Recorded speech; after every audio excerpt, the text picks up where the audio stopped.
নমস্কার, আমি ডক্টর দেবাশিস বিশ্বাস। অন্য অনেক মানুষের মতো ছোট থেকে আমিও অনেক বড় বড় স্বপ্ন নিয়ে বড় হয়েছি।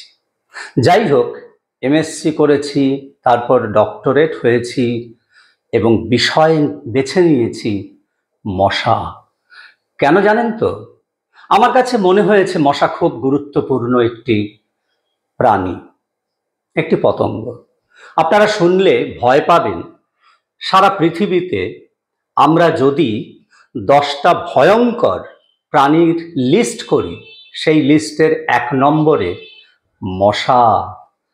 মশার কামড় থেকে হওয়া নানান অসুখ বিসুখে প্রতি বছর সারা পৃথিবীতে মারা যায় 7 লক্ষ থেকে 10 লক্ষ মানুষ। এই পরিসংখ্যান সরকারি, বেসরকারি পরিসংখ্যান আরো ভয়ঙ্কর। মশার কথা যখন বললামই, তাহলে মানুষের কথাও বলি। ওই 10 নম্বরের যে লিস্ট, দ্বিতীয় স্থানে মানুষ। মানুষ বড় ভয়ঙ্কর প্রাণী। প্রতি বছর কত মানুষ মেরে ফেলে? 4,35,000। এই পরিসংখ্যানও সরকারি। যাকগে, ওসব কথা আরেকদিন হবে। মশায় ফিরে আসি।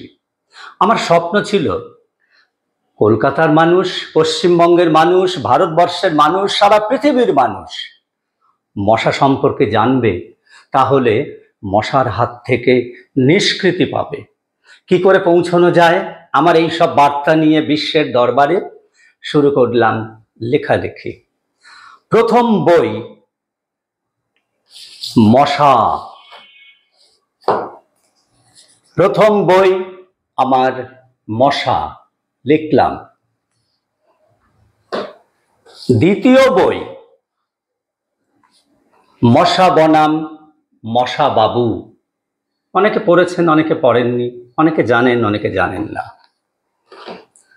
তারপর লিখলাম আরেকটি বই, ময়ে ম্যালেরিয়া ডয়ে ডেঙ্গি।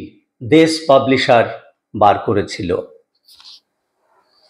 কলকাতা পুরসভা থেকে বার করলো মশারে করো উৎসে বিনাশ।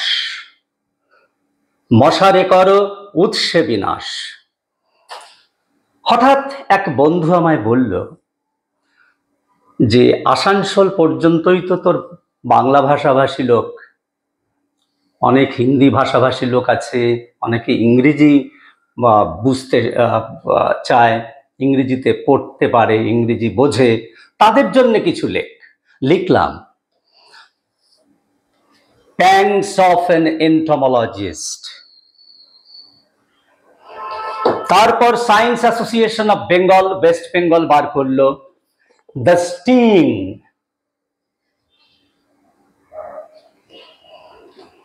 কলকাতা পুরসভা থেকে বের হলো আরেকটি বই, বেসিক্স অফ মসকুইটোস।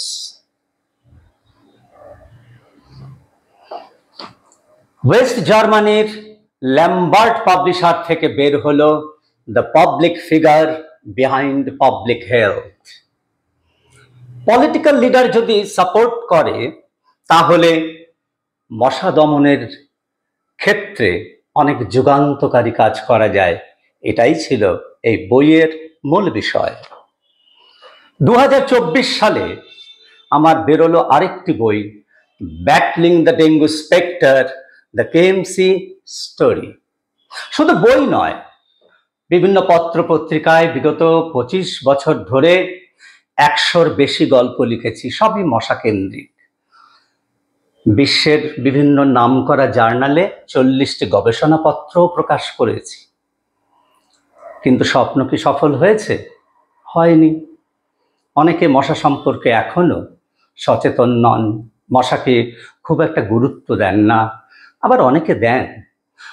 বই লিখলাম, কিন্তু বই পড়তে চায় না অনেকেই, কারণ মানুষের দৈনন্দিন জীবন এখন সমস্যায় জর্জরিত। তারা সকাল থেকে সন্ধে পর্যন্ত কি খাবো, কি পড়বো, এই সব কাজে ব্যস্ত, অন্যান্য সামাজিক সমস্যাতেও জর্জরিত। সেই জন্যে বন্ধুদের পরামর্শে আমি একটা ইউটিউব চ্যানেল খুললাম। সবাই বলল বিশ্বের দরবারে পৌঁছে যাবি ডক্টর বিশ্বাস। মশাবাবুর ঝুলি নাম দিয়ে ইউটিউব চ্যানেল খুললাম এবং অনেক অনুরোধ করার পর কিছু কিছু মানুষ সাবস্ক্রাইব করেছে, কিন্তু বিশ্বাস করুন কোনো অর্থ উপার্জনের জন্য নয়। এখন সিনিয়র সিটিজেন আমার বেঁচে থাকার জন্যে যা প্রয়োজন তা তো আছে।